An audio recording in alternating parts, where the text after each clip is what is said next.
નમસ્કાર. હું ડૉક્ટર દીક્ષા એચ સાવલા, સંસ્કૃત વિભાગ, મહિલા આર્ટ્સ કોલેજ, વિદ્યાનગરી, હિંમતનગર. દર મહિનામાં આપણે અવનવા ટોપિક સાથે મળી રહ્યા છીએ અને સર્જનહાર મેગેઝિનના તંત્રી શ્રી આદરણીય ભાવેશભાઈ મીરાણીજી સર નવા આયામો અને ટોપિકો સાથે આપણે હર હંમેશ રડિયાત કરી રહ્યા છે. આ મહિનાનો ટોપિક છે હકીકત. મારા આર્ટિકલનો શીર્ષક આપ્યું છે હકીકતની હેલીને માણો. આજે આપણે સૌ એઆઈના જમાનામાં પ્રવેશી ગયા છીએ, આર્ટિફિશિયલ ઇન્ટેલિજન્સમાં, પરંતુ હકીકત કે સત્યને ન ભૂલતા જીવનનો આનંદ માણીએ. આજે કુદરતના સૌંદર્ય કરતાં એઆઈના ફીચર્સ આપણે ગમાડતા થઈ ગયા છીએ. જો કે અપડેટ જીવનમાં જરૂરી છે, પરંતુ એટલું પણ નહીં કે આપણી વિરાસત કે હકીકત કે પરંપરાને હડસેલીને આપણે આગળ વધીએ. આજના સમયમાં આપણે રિયલ કરતાં રીલ્સને વધારે મહત્ત્વ આપી દીધું છે, માટે આજે આનંદ ગાયબ થઈ ગયું છે. કોઈ જગ્યાએ ફરવા જઈએ ત્યારે નેચરલ કે કુદરતના સાનિધ્યમાં એ ક્ષણો વિતાવવાની હોય છે, પરંતુ આપણે તો ફોટોગ્રાફીમાં એટલા બધા રત રહીએ છીએ કે મૂળ આનંદ અને જગ્યા અને એના સ્પંદનોને આપણે યોગ્ય રીતે માણી નથી શકતા. પછી ઘરે આવીને આપણે એ જગ્યાનો થાક ઉતારીએ છીએ. ખરેખર તો કુદરતના સાનિધ્યમાં જઈએ તો એક હિલિંગ શરીરમાં શરૂ થાય, જે શરીરને આનંદ અને આરામ તથા રિફ્રેશ આપે. પરંતુ આપણે તો એટલા અધીરા થઈને ફોટોગ્રાફી લઈએ છીએ કે ક્ષણવારમાં આખી જિંદગીને જાણે કેદ કરી નાખવાના છીએ. અરે ભલા માણસ, કુદરતના નજારાને માણો તો જીવનની સાર્થકતા સિદ્ધ થશે. કાંતિભાઈ પ્રજાપતિ સાહેબની કવિતામાં સુંદર શબ્દો છે, જે આપણે અહીં આત્મસાત કરીએ. જીવનનું સંગીત સતત ગુંજે છે, વૃક્ષો લહેરાય છે, ફૂલો મહેકે છે, પક્ષીઓ કલરવ કરે છે. એ અલગ વાત છે કે સૃષ્ટિનું આ દિવ્ય સંગીત તમે સાંભળી શકો છો કે નહીં. અરે ઘોર અંધારી રાતની નીરવતામાં પણ સંગીત તો છે જ. વૃક્ષ અને પવન વચ્ચે, ધરતી અને આકાશ વચ્ચે, સાગર અને ચાંદ તારા વચ્ચે સતત વાર્તાલાપ ચાલુ છે. સૃષ્ટિના દરેક અંગ માધ્યમે જીવન પોતાનું ગીત ગાય છે, પોતાના રહસ્યોને છતા કરે છે.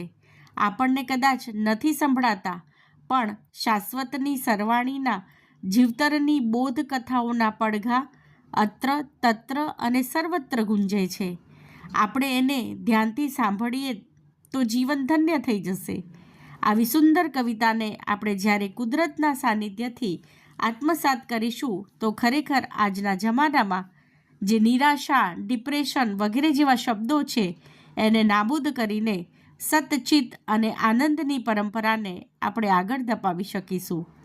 આ વિશ્વ એક વિરાટ વિશ્વવિદ્યાલય છે, જેમાંથી આપણને કંઈક ને કંઈક શીખવાનું છે. પૂર્વની દિશામાં ઉગતો સૂર્ય અંધારા ઉલેચવાનો આદેશ આપે છે. રાત્રિને રોશન કરતો ચંદ્રમા તપ્ત જગતને શીતળતા આપવાનો સંદેશ આપે છે. નીરવ નિશામાં ઝગમગતા સિતારા નજીકથી જીવન જીવવાની અરજ કરે છે. વિશાળ વ્યોમ હૈયાને વિશાળ કરી સમગ્ર માનવ જાતને બહુ પાશમાં લેવા વિનંતી કરે છે. આવા સુંદર વચનો રેલિયા સાહેબની કૃતિમાં પણ આપણને જોવા મળે છે, જે અહીં મૂકતા મને આનંદ અને ગૌરવ થશે.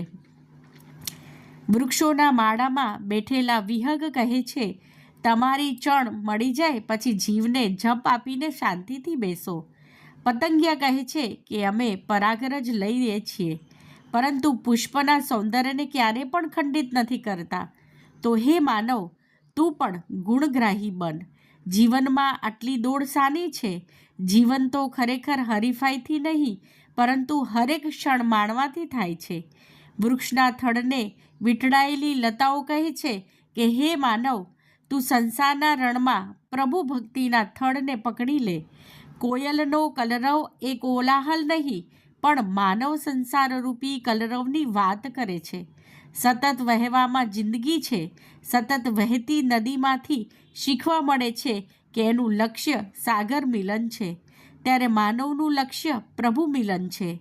પક્ષીઓના માળા પણ આપણને સુઘડતા અને સ્વચ્છતાનો સંદેશ આપી જાય છે. ધરતીના પડમાંથી બહાર આવતા અંકુરો આપણને જીવનમાં સાહસનો સંદેશ આપી જાય છે. શિયાળાની ઠંડી એ તાજગી અને તાકાતનો સંદેશ આપે છે. ધોમધખતો ઉનાળો કહે છે કે માનવ પરિતાપોને સહન કરી લે તો વર્ષા રાણી અમી છાંટડા કરવા અવશ્ય આવશે. અને વાસંતીનો વાયરો જે શુષ્કતાને ખંખેરીને નવપલ્લવિત કરશે.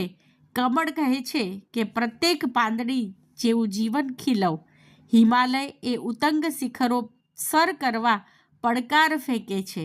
ધરતીનો કણ કણ કહે છે કે જીવનમાં ક્ષણ ક્ષણને વેડફીશ નહીં. કુદરતના કિરતાર જેનો નિનાદ ક્ષણે ક્ષણે આપણને સંભળાય છે. ભોજનમાંથી આપણને શેરિંગ કરીએ છીએ ત્યારે સમજજો કે તમારામાં જીવનમાં ધર્મનો ઉદય થયો છે. હાથમાંથી લીધેલી જળની અંજલિમાંથી જે પાણી ટપકે છે એ કહે છે કે શ્વાસોશ્વાસે તારું આયુષ્ય ઓછું થાય છે. માટે કાયાની માયા અડગી કરી કુદરતના કિરતારને તું સમજી લે, ભજી લે.